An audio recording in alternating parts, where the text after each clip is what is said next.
welcome to the latest edition of Leading at a Local Level with myself, Tim, and my friend John. How you doing, John?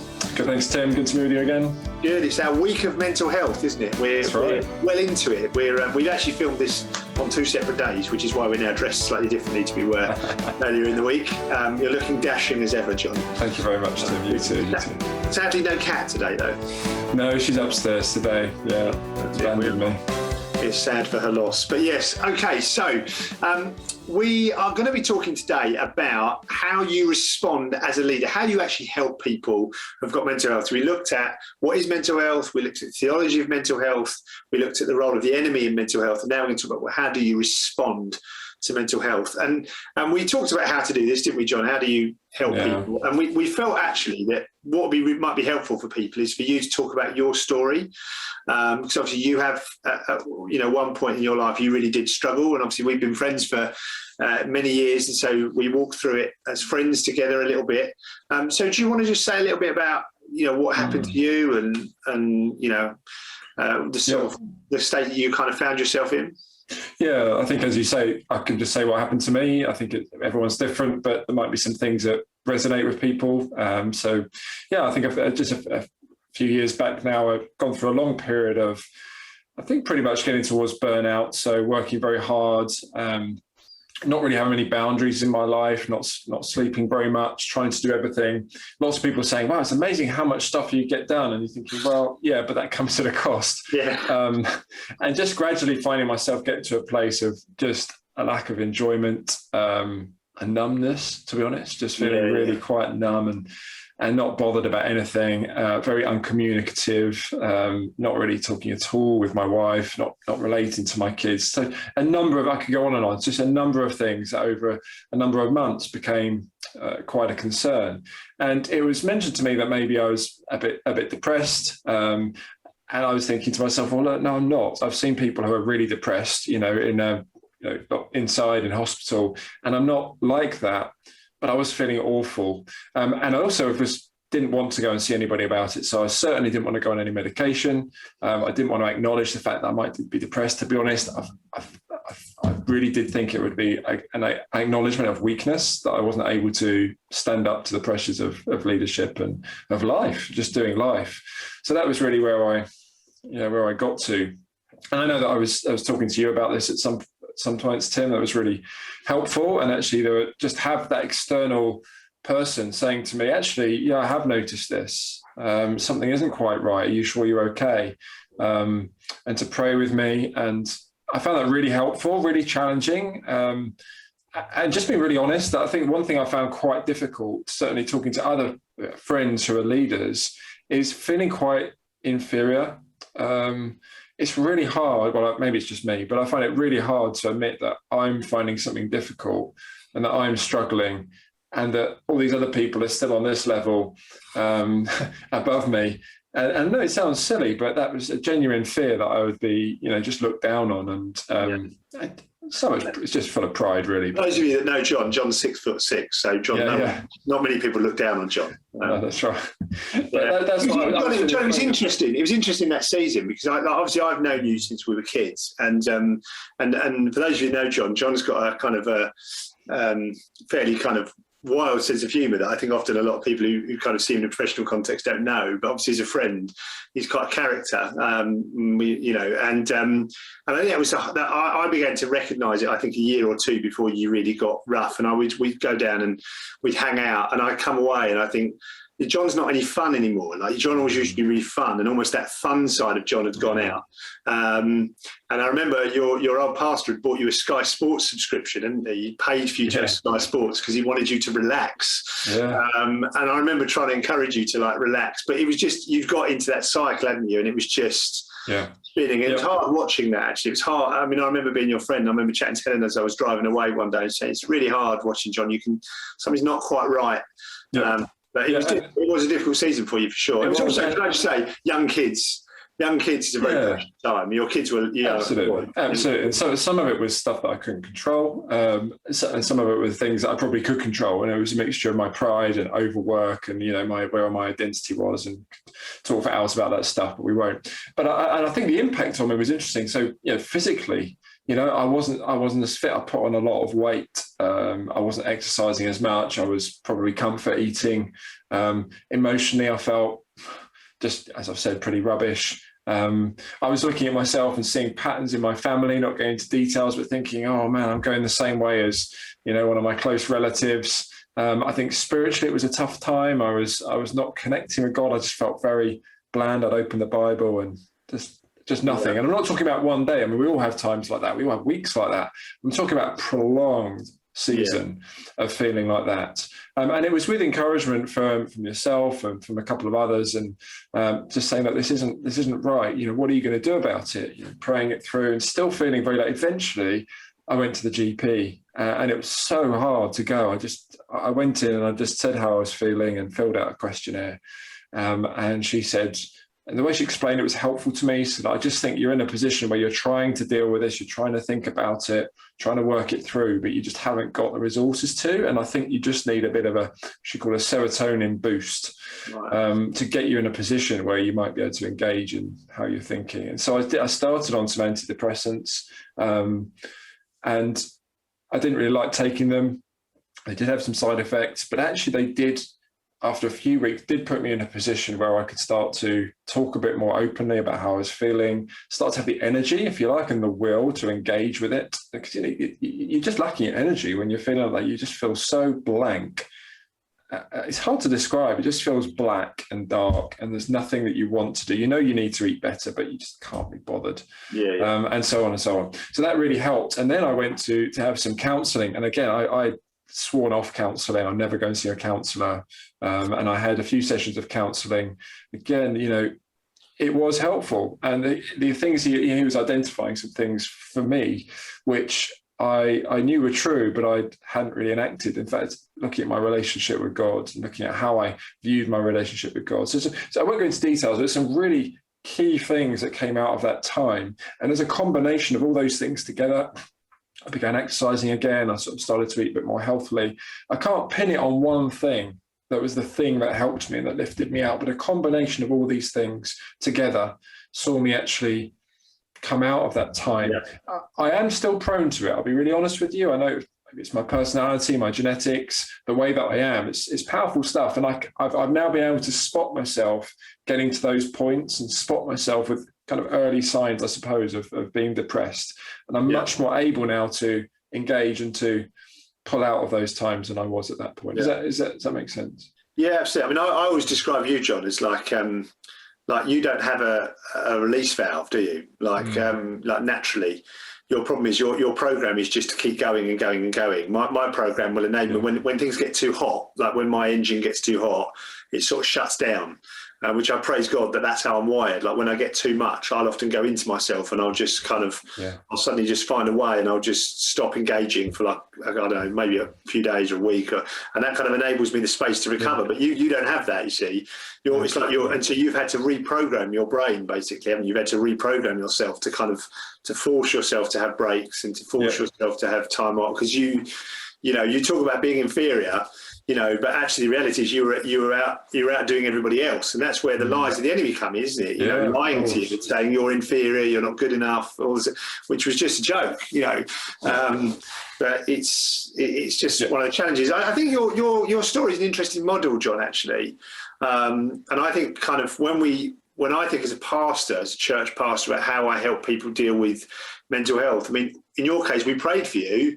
It didn't necessarily change anything. And it wasn't just the medication, for example. That wasn't enough on its own. It wasn't just like the medication was enough. It was all of that combination. And so I think as a pastor, and if you're a leader now, you should be thinking, I think, if we want to really help someone, what is the holistic approach? What is all of the things we need to put around this person in order to help them overcome things? I think you identified a few things, didn't you? I mean, so in terms of your process, where do you think your process began? What was so if you were dealing with someone with mental health like you, what was the first thing that really was necessary for you, do you think? Oh, that's a great question. Do you know what? I think it was other people around me. I think if I'd been in a bubble on my own, or if nobody had asked me, and you don't want to be asked. There's no doubt when you're feeling awful, the last thing you really want is to be asked. but actually deep down to be asked, how are you? Yeah. I'm concerned about you. There's no, there's a bit, you're lacking in fun. I mean, those comments are hard to hear, but they were also the catalyst to say somebody cares about me. Somebody's speaking truth to me when I can't speak it for myself. And that was, theologically, I suppose, going to church and actually being there was so helpful because I was still hearing truth, even though I couldn't feel it. And there were people there who were kind of able to, phrases really, but they were able to be Jesus to me. When I couldn't be like that, they could actually show what God was like to me. So just very practical, just people. We haven't planned this, but that's probably my first answer. Yeah, no, absolutely. And I think to me that, so I would say if you're a leader, the question you've got to ask yourself is how often are you really asking those kind of questions of people in your team that you're leading? And we're English, aren't we? And so we when someone asks you the question, how are you? Fine, thank you. You generally respond with either two things. Or three responses. I'm fine, which is the default response. The now acceptable response when you're struggling clearly is just really busy at the moment, which I've learned, particularly as a leader, is an unacceptable response. Yeah, that's right. Stop saying you're busy. I had to challenge myself. Stop saying every time someone asks you how you're doing busy, or I'm tired. I'm just a bit weary at the moment. Like those to me are signs. And one of the challenges as leaders is to think beyond that, because you know what it's like, don't you? You ask someone a question, you also, honestly, partly you don't want to know the answer because you're also on the limit, sometimes yourself. But actually that's so important. And I'm sure we've talked about this at some point, but friendship is so important. And if you're a leader, and I want to say, we talked about this briefly before, but I want to say, if you're a leader and John's story has resonated with you and you feel a bit like that, maybe you're feeling burned out, exhausted, you're really struggling to pray and read, and it's just been an awful time. And I would like to say that I struggle like John does. I struggle, and I'm so grateful for my wife, to be honest. She's such an encouragement to me, particularly. She really helps me, I think. And I've got some really good friends, particularly that I can talk to, which help me get out of those kind of slumps that I go into. But if you're struggling, feel free to get in touch. We would hate for you. If you've got no one to talk to, then you can always come and reach out to us. We'd love to try and help you if we can. But if you've got friends near you, go and talk to them. And would you not say that's the first thing you need to do as a leader, John? Yeah, that's right. And that doesn't just come suddenly. It comes through cultivating those things, in the good times, if you like. So I encourage you to do that. But if you haven't done that and you're in a slump, then it takes boldness and courage, but it hurts a little bit, but it's well worth it. In fact, you have to. There's no choice, really. Absolutely. So assuming that you start to uncover that someone's got a problem, I think what I would do, I don't know what you would do in the situation, John, but I would as a leader, I would then want to spend some time really talking with them. I think talking is so important at this point, really trying to understand, what's going on. I'm not a professional counsellor. I think I've learned a lot about how to do some counselling techniques and things like that. And I'm always trying to understand, what's the issue below the issue? That's so important. What's really going on? If you're struggling with anxiety, what is the issue? Is it a lack of control? Is it, feeling out of control? Is it the fact that you've let sin in your life in some place? Is it the fact that what is it that's going on underneath that? And as a leader, I'm trying to tap into that. I may discover that actually, that further down the line, and I often will do and say, look, this is beyond my scope. Like as a church leader, I'm not a trained counsellor as a pastor. I'm not, and I recognise that then I might point someone towards counselling, because in your case, like we were friends and we would talk, but there was something about going to a counsellor, wasn't there, that was helpful. But I think that diagnosis, I suppose it's diagnosis. Your job as a leader is to help someone diagnose the problem. You might not be able to solve the problem, but you probably can at least get close to diagnosing some of the issues. Definitely. I totally agree. And I think we've got to be so careful of over-professionalising. In the church in general, in the West, we've over-professionalised things in all sorts of ways. But one of those areas is counselling. And now, look, I love counsellors now. I find it really helpful. There's a role for them. We need more trained counsellors. Let me just say that. But a lot of this stuff is about understanding people. And as leaders, this is something that we can do with a biblical understanding of humanity, this holistic thing we've been talking about the whole time, our relationship with God, with ourselves, with other people, with the ground that we walk on. This is all Genesis 1 and 2 stuff. We know this stuff, and we can spend time walking alongside people week by week, understanding, as Tim says, diagnosing the problem, because as I say, you get the diagnosis wrong, the cure's wrong. But as you said, if you think you're getting a bit out of your depth, you think, oh, actually, this is going further than I imagined, or I'm not quite there, then of course get professional help. But the waiting lists are huge. Sometimes people, particularly young people, so who I deal with, really struggle sometimes just seeing a stranger 6 times. They don't get as deep as you might expect.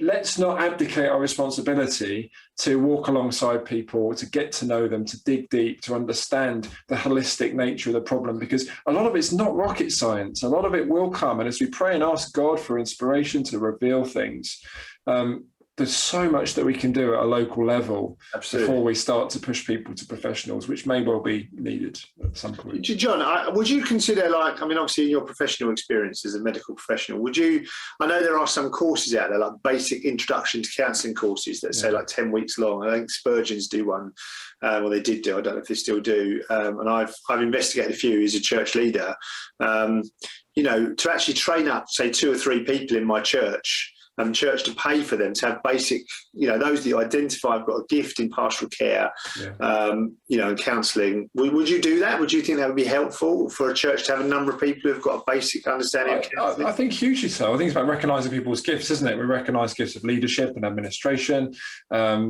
hospitality, and all sorts of things. We don't send everybody off for 3 years to become trained to do all of those things.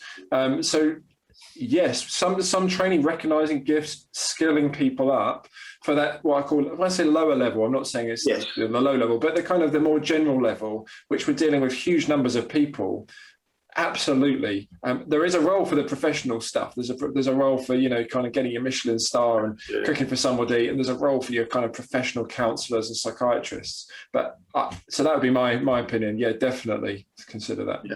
So John, you've kind of diagnosed, you've sort of got to know, you've seen, you've identified there's a problem, you've maybe spent some time talking to them, you've diagnosed there's a challenge, you've prayed with them, you kind of, but you're not getting any better. When would you kind of recommend going for kind of medical help? As a professional, when are you? Because I think my fear as a pastor is that you want to push people into medical solutions, and the answer isn't really medical. So what would prompt you, do you think, to push someone from medical, say to them, go to a GP? Yeah, I think so. So I'll give my answer, but I would love to hear yours as well. I think. So I think when we pray through things, and we're encouraging, looking at areas, as we talked about in our episode 3 of this series, looking at the role of the enemy. So I think there's room to do that. So we've explored some of those areas. We've thought about general things, and we're thinking, actually, I still can't get to the bottom of this. Yeah. I don't think I quite know. I think I've got a clue that it might be something to do with severe anxiety. And we've talked about the general stuff, but I'm just, I'm not sure that I can go much further. And the second time would be when you're just feeling a bit out of your depth, and there'll be different levels for all of us. And it's okay. You might not think, well, Tim would sort of keep talking to someone for another 4 weeks. I'm not sure that I can. That's okay. If you're feeling like, actually, I just feel a bit out of my depth here, I think I do need a bit of guidance, then I think it's entirely reasonable, because the process will take a long time to get a GP appointment, to potentially then have other appointments along the way. It will take time. So I think if you're feeling that, I would just say go for it. And these things can work alongside one another. How about you? Yeah, I think absolutely. I think I think what I'm looking for is a person, I think what I'm looking for is their mood so low that even when you counsel them, they can't seem to break out of it. That would be, and I've got, 1 or 2 people that, that I've worked with and working with on that kind of basis. And you think really, and there are things that often the doctors will give quite quickly, aren't they, John? Like they're just kind of almost kind of like mood boosters type thing. That's right. That aren't necessarily particularly heavy or really kind of going to mess you up. I mean, obviously, if you've got severe, like, someone who's been trying to commit suicide, but obviously on a much more severe medication than someone's, who's kind of just really struggling. But yeah, I think for me, it's when you've counselled somebody, you've walked with them over maybe a number of weeks or months, and you're just struggling to see any significant improvement. Yeah. That's when I would be saying to them, go to the GP, because you're doing all the right things. You're preaching the truth to them. You're praying. When I say preaching, you're sharing the truth with them. Yeah. You're praying with them, and they're not struggling to get much breakthrough. I think that's when I would wonder: is it kind of yeah, is it time to involve the medicals, I guess, the medical professionals? Yeah, I agree. Yeah. I wonder, just a comment, if you don't mind, on what happens when people don't get better. Because you might hear someone like me share, and the people we might hear who come to the front and they share, look, I was depressed, or I had severe anxiety, or, whatever it was. And now I'm free, and now I feel great. Okay. So we hear a lot of those stories. And I think there's a place for that, because we want to celebrate, people being well, don't we? I think that's a good thing. But I've found that there are a lot of people in church communities I've been involved in who are faithful people, who have been through that whole process, who perhaps are on medication, who have gone through that process of repentance, etc., but they're still living with, let's say, severe depression. I just think we need to make sure that there's space, in church, when we're thinking about how do we handle sort of mental health, there's space to actually just affirm when people can't feel. There's a space to say, well, actually, it's okay. Like some people won't get better to the end of that. And we know that with physical health problems, and without being defeatist, it will be the case with some mental health problems as well. Yeah. That actually they might know a degree of healing, they might know a degree of restored relationship, they're in your community, but actually they're not getting better. And 10 years, 15, 20 years on, they're still unwell, they're still walking with a limp. Let's be communities where we say, it's okay to come, and for people who don't feel, who for weeks and for months and for years may say, I just don't feel it. They might feel a pressure to feel, in your church community. If you emphasize feelings in any way, there are people who will not be able to feel. But we can affirm faith in the absence of feeling. Yeah, okay? That's what faith is. In the absence of feeling, we can affirm faith in people. Is that fair? Yeah, I think so. I think it's a fine balance. That's my view, because and I know there might be some Christians that might listen to this and say, oh, no, you just got to, you've got to believe God for breakthrough. And my answer to them would be, I've done that a lot, and sometimes people don't get better. So either that's an issue with me, which I'm happy, I'm humble enough to accept that maybe the Lord needs to work something out in me, or actually there are some people that just do struggle. I think you're absolutely right. We need to be very careful about getting frustrated. I mean, I've been frustrated, I've been disappointed, I've been, you love these people. I mean, if you're doing the job right, you love people. Yeah. I mean, that's the difference between the church and a medical professional. Your doctor doesn't love you. Yeah. Your doctor who sees you as a problem to be solved, and good doctors do that in a caring way, but the church, you love someone. And I think when you love someone, you're thoroughly invested. But I've had to learn to harden myself up a little bit, actually, and realizing that actually, like, I pray with faith, but also I'm realistic that sometimes it's not necessarily going to get better quickly. But yeah, I think you're right, Joe. I just think it's such a tough one. You want to balance faith to believe God is really going to bring someone through to freedom, with the same time of being realistic that may take a long time for some people. And for some people, I mean, I think often what you tend to find is a bit of an up and down trend for a lot of people. They do well and then they do badly, particularly if they're bipolar. Obviously, they go through seasons when they're doing well, and then it just, for some reason, things, But yeah, this is, I mean, I think this is the toughest thing. My greatest message to leaders, I think, is do not get discouraged. That's I suppose right. you quote, don't you? Do not weary of doing good. That's right. And do not do weary of just repeating the same messages. And sometimes it's a blockage, a sinful blockage in someone's life of, say, unforgiveness or just trusting the Lord, but they will not let go. And there's not a lot you can do about that. You just have to keep patiently walking with them. And often it is, they will not yet trust the Lord, or they need to encounter God in a deeper way. That's not always the case, but that may take years for them to get to that place. Absolutely. And let me tell you, we do have an avalanche of mental health problems, and the NHS is creaking at the seams, and the NHS has a role and professionals have a role. We've said that already. Huge. Johnny, can I just say, and I'm talking to someone that's obviously involved in supporting the NHS in your role at CMF, as a church leader, there have been times when I've been absolutely so frustrated because you've got people that are absolutely on the limit, families that are breaking, and the government and the NHS don't do anything about it. And I think this is why, as churches, and if you're out there feeling like that, like you've got people that have tried to commit suicide. We've had people like that several times in my last few years. I've had experiences of that kind of thing, and it's just tough. When the NHS services are not doing anything about it, or someone's completely lost it, like, as in, I say lost it, I don't mean that, I don't mean that in a kind of a glib way, but they really mentally, they've completely lost touch with reality, and they need to be they need to go into a mental health institution of some kind. Well, if that's the right, what's the right word? Like kind of hospitalised. They need to be hospitalised. That's the right word.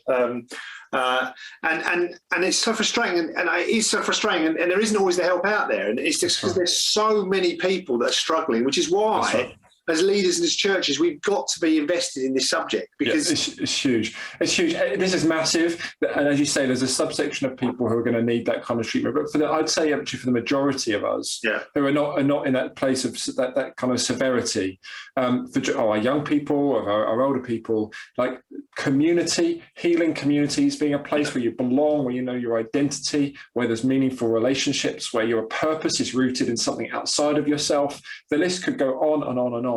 Like the resources in the church, both now, I think increasingly into the future of living communities of faith, post-COVID, even more so. We have a vital role to play, and it's not rocket science. It's being the church. We just need to be the church. And let me tell you, so many of the issues that people have of loneliness and depression and of their sense of self-worth and guilt and shit, you name it. So many of those things will go. They will go away. It may still leave, it will leave very broken people. It will leave people who are going to need a lot of patience and tenderness and, as you say, lack of weariness and people not getting frustrated with them.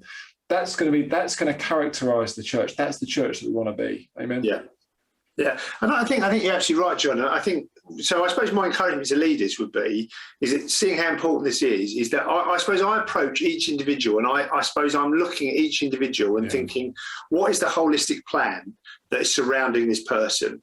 So particularly as a leader, you cannot deal with it on your own. But one of the things we do really well at our church is we see ministry as a team thing.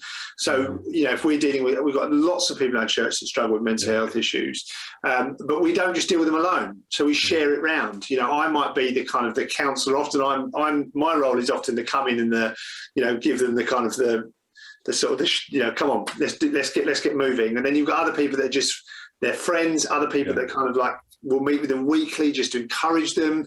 We often do sort of very practical things. We've got things where we might recognise that someone's got a problem with, say, eating, and we look at, how can we get someone to help them with their diet or to teach them to cook better? How do we involve them in an activity that, a lot of people have got no life skills. That's right. A lot of people that are very broken, if you're taking someone from the urban poor, particularly who have come from very broken backgrounds, they've never held down a job in their life. They no wonder they've got struggles because their whole life has been devastated. And so my question to you as a leader, and I suppose I'm talking to people that I'm talking to here, but I suppose I'm talking to you at the same time, John, is that really, is that every single person we approach, you have to have almost like an individual care plan. To use a very medical phrase, it's almost like a spiritual care plan. What is the support we're putting around this person? And I think the greatest challenge for us in this era is to not be laissez-faire, slapdash, casual, kind of about recognising that we need to offer that kind of holistic support. I like doing this hand movement. It's a lovely hand movement, I think it's really good. It's a team, isn't it? So knowing our boundaries, time and again in churches I've seen, one person taking on one person, and they try and take on everything. And actually they become the go-to person. You can get unhealthy codependency, you get burnout, you get all sorts of issues, and people operating outside of their skill set, you name it. So team approach where people say, this is what I can do, and I'm not going to feel guilty for what I can't do, because for a lot of people, we know this, you give and the more will be demanded. There's always more you can do, and people end up getting overstretched. So if you've got your team saying, who's well placed, you say, to do the counselling part, the friendship part, the practical helps part, and where's our boundaries? Knowing your boundaries as a leader, helping your team to know their boundaries, and knowing your team well enough to know where the gifts are, I think is a fantastic model. And I've seen that work so well in churches. And so I think that's, I suppose you said the answer to the question at the beginning was, how do we help people? I think you've got to have a clear kind of, multifaceted approach. Yeah, that's it. That you've got working around someone. And if you haven't got that, if you're trying to take it all on as a pastor or as a home group leader, you need to see different people able to input. And I often invite people in the church. I'll say, will you regularly meet with this person? They need your help in this way. This person's garden's a disaster. Yeah. Can you please go and help them? They just need to get that sorted. And we've got guys that will go and do that. And so it's seeing it as a holistic approach. It's fantastic. Can I just say resources as well? We've listed some under the podcast. I mean, look, the Mind and Soul Foundation, I know some of the guys there, can thoroughly recommend their resources. They've got a mental health access pack, really good stuff, information resources, biblically focused, very practical, written by psychiatrists and therapists and sort of lay church leaders. So check it out. Can I make a recommendation, John? Yeah, cool. As a church leader, the Freedom in Christ course was really good. Basically, it's very gospel focused. In that, really, the whole point about the Freedom in Christ course, it teaches you to believe the truth. Yeah. Which is so often the answer for so many people, to learn to believe the truth about yourself, about God, about what God does. And we've seen a lot of people have been really blessed by that, and we've done that in the church. Yeah.